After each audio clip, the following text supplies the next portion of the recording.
Good morning, and well, welcome to Thought for the Day on this Monday morning.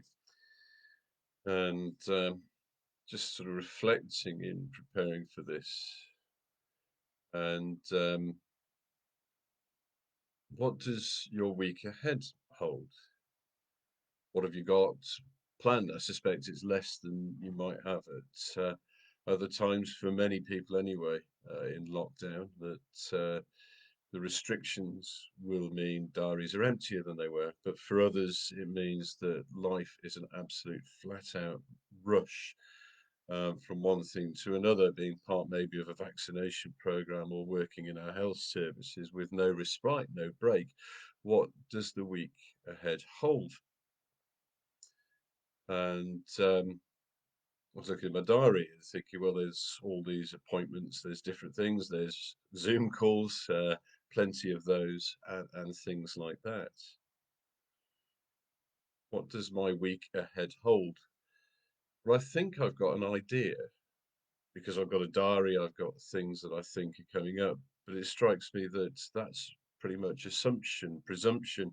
My diary is some sort of internal belief as to what is coming next in this week, and yes, it's rightly there, so that I know when I'm meeting with other people and we can arrange things like that.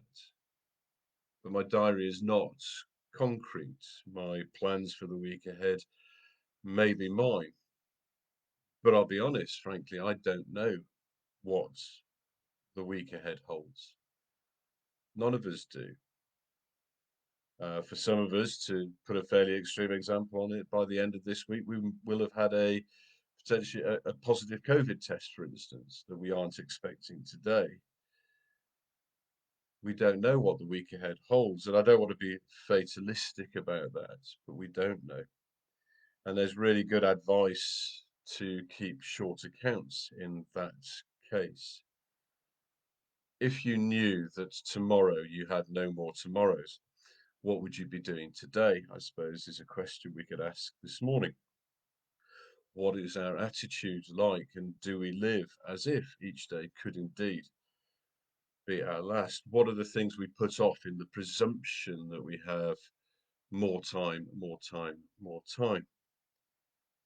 Jesus told a story about a guy who was very rich. He'd had a good harvest, and he spent all his time investing in bigger barns so he could have more time in the future to relax, to make merry, and who didn't survive the night, and all the stuff that he'd invested in went away.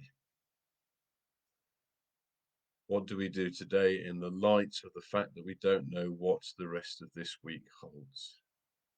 And so I suppose that's my thought. What are we going to do about that? What do we do to keep short accounts with one another and with God? Do we spend time in prayer and things like that? But what are the things that we're putting off and the presumption that we can do them later? Good things that would nurture relationships, good things that would invest in someone else, good things that would just make us more aware of the love of God. What are those things we put off in the assumption that there is space and time later that we could instead do today? So it's an invitation today. Just think of one thing, a connection to make, a phone call, a letter, a prayer, a moment set aside, just given to God.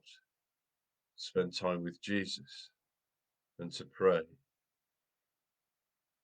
but just a little bit of time doing something today that otherwise you would put off to tomorrow.